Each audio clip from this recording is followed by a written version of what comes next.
Hello students, कैसे हैं? I hope आप इस लॉकडाउन में ऑनलाइन क्लासेस का पूरा फायदा उठा रहे होंगे। आज मैं क्लास 10th का जो चैप्टर लेके आया हूँ, बहुत ही इंपॉर्टेंट चैप्टर, इंटरेस्टिंग है, दैट इज प्रोबेबिलिटी। ठीक है, मैंने इस चैप्टर को इसलिए उठाया है क्योंकि सीबीएसई आईसीएसई दोनों में कॉमन है, और कॉमन होने के साथ साथ बड़ा ही इंपॉर्टेंट चैप्टर है, और आगे 11th-12th में भी आपको इसको बहुत ही अच्छे लेवल पे पढ़ना है, और आईआईटी में भी यहाँ से क्वेश्चंस आते हैं, तो इसलिए हम लोग इस पे थोड़ा सा फोकस करेंगे। ठीक है, प्रोबेबिलिटी एक लाइन में अगर मैथमेटिकली इसको डिस्क्राइब किया जाए तो पहले मैथमेटिकली मैं बता देता हूँ, फिर मैं इसको थोड़ा सा रियल लाइफ एग्जांपल लेके समझाता हूँ। एक लाइन में अगर कहा जाए तो प्रोबेबिलिटी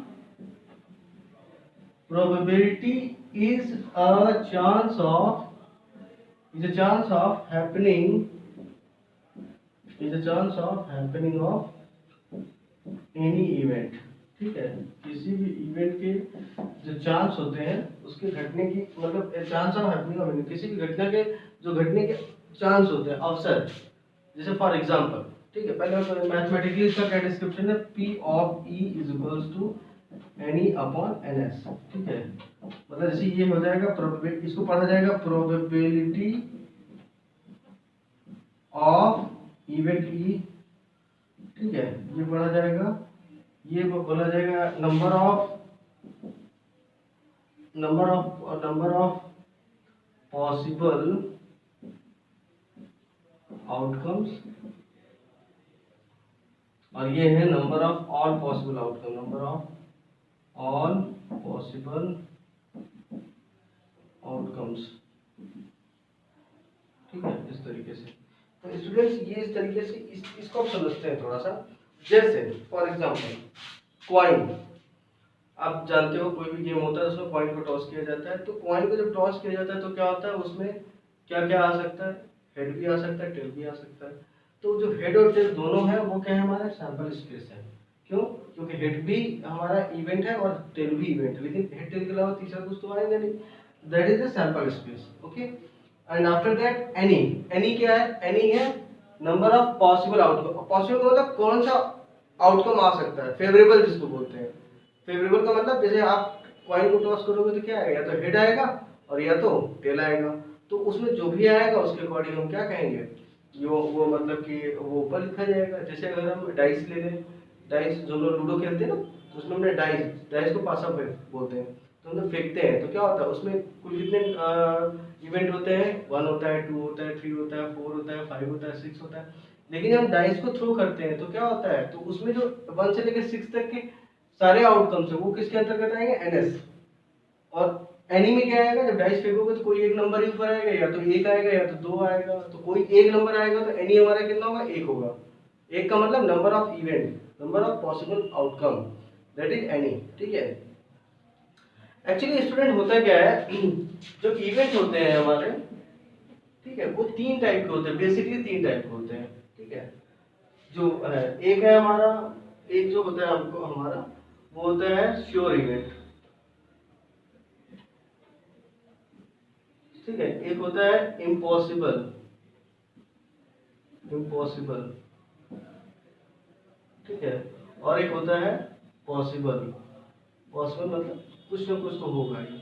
अच्छा, होता क्या है, श्योर इवेंट का मतलब क्या होता है कि 100% परफॉर्म होगा ही। जैसे मैं कहता हूं what is the probability of the sun rises in the east, तो सूरज तो पूरब पे हमेशा निकलता है, सदियों पहले निकलता था, आज भी निकलता है, सदियों बाद भी निकलता ही रहेगा, उसमें तो कोई चेंजिंग आना नहीं है। तो इसकी ये क्या है, इसकी प्रोबेबिलिटी अगर हम कहें तो क्या होगा, 1। मतलब 100%, 100% का मतलब 100/100, that is 1। Simple. Impossible event इस केस में क्या होता है, जो इसकी प्रोबेबिलिटी होती है, परसेंटेज में एक तरीके की प्रोबेबिलिटी होती है स्टूडेंट, याद रखिएगा।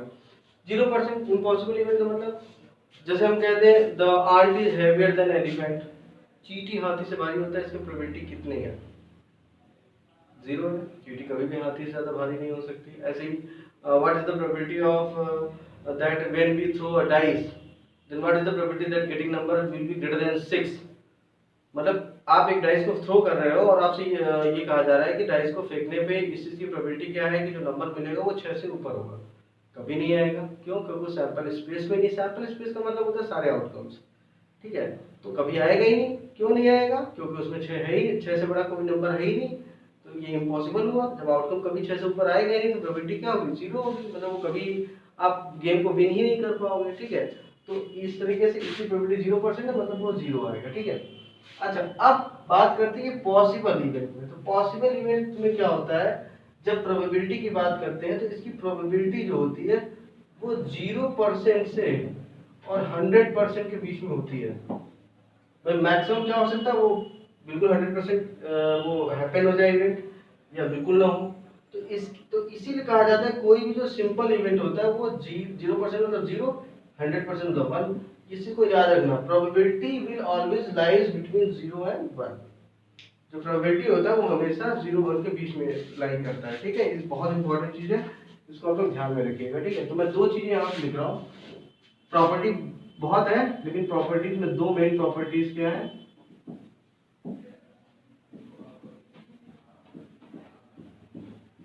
प्रॉपर्टीज ऑफ प्रोबेबिलिटी में पहला है प्रोबेबिलिटी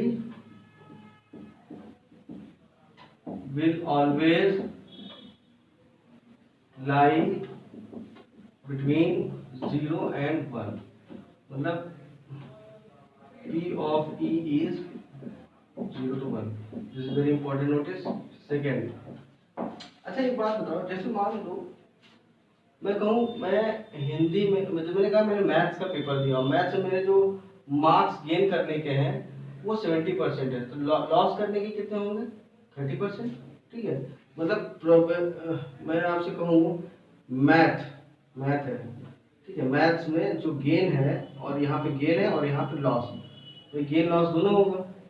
तो परसेंटेज की बात करें तो गेन परसेंटेज कितना होगा, लॉस परसेंटेज हम उसकी बात करेंगे।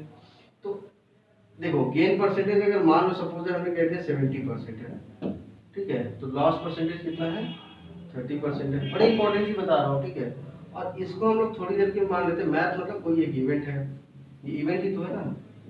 तो जरा इसको ऐड करते हैं तो क्या आएगा जरा देखो, तो P of E, ठीक है, ये अब ध्यान से देखना। ठीक है, ये P of E की वैल्यू कितनी है? ये 1 है, मतलब 70% और 30% मतलब दैट इज 100%। ठीक है, 100%, 100% का मतलब 1 है, इसमें दोनों आ गए, तो दोनों आने का मतलब P of E हमारा कितना है? 1 है। अच्छा ये जो गेन है वो हमारा क्या है? फेवरेबल है। ये क्या है? फेवरेबल है। फेवरेबल मतलब जो हमें चाहिए। और लॉस क्या है? अनफेवरेबल। अनफेवरेबल है, इसका मतलब हम ये कह सकते हैं कि प्रोबेबिलिटी ऑफ फेवरेबल। अच्छा एक बात और, फेवरेबल को हम लोग किससे रिप्रेजेंट करते हैं? अगर ई है, अनफेवरेबल हमारा होता है ई डैश। ठीक है, याद रखना। तो इसका मतलब हम ये कह सकते हैं कि जो हमारा फेवरेबल और अनफेवरेबल है, मतलब प्रोबेबिलिटी ऑफ ई और plus probability of E dash, ठीक है, दैट विल बी 1। क्यों?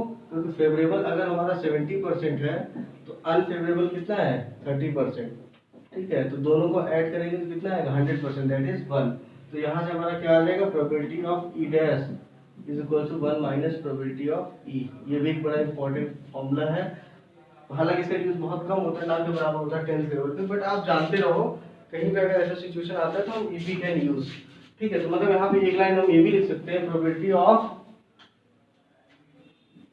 not happening of any event, not happening of any event is equals to 1 minus probability of happening of any event।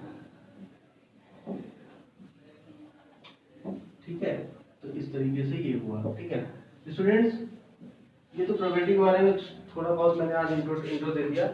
Next video lecture में आपको important sample space कौन से होते हैं जिसपे क्वेश्चन बनते हैं उसको बताऊंगा। ठीक है, और इस पे क्वेश्चंस भी करवाऊंगा और इसके बारे में और डिटेल में बताऊंगा। ठीक है, बड़ा इंपॉर्टेंट चैप्टर है और आराम से आपको मतलब क्वेश्चन जो आता है वो है, अगर आपको आता रहेगा तो विद इन 1 मिनट 1 से 2 मिनट में आप कर ले जाओगे। टाइम कंज्यूमिंग ये टॉपिक है और सबसे बड़ी बात ये है कि आपको पूरे मार्क्स देके जाएगा, आपका 3-4 लाइन में आंसर आ जाएगा और आपको कॉन्फिडेंस भी होगा। और ये ज़्यादा मार्क्स का आता है, 5 मार्क्स का, 4 मार्क्स का, ऐसे आता है क्वेश्चन ये। ठीक है, ICSE CBSE के अकॉर्डिंग। तो अब इसको हमको अच्छे से पढ़ना है और लगाना इसके क्वेश्चन सारे लगाने हैं। हाँ, अगर कोई डाउट है तो आप कमेंट बॉक्स में मुझे बताइए, तो अगर कोई भी डाउट होगा तो उसको मैं दूर करने की पूरी कोशिश करूँगा। आपको कैसा लगा लेक्चर मुझे कमेंट बॉक्स में लिख के बताइए जरूर, ठीक है। Thank you.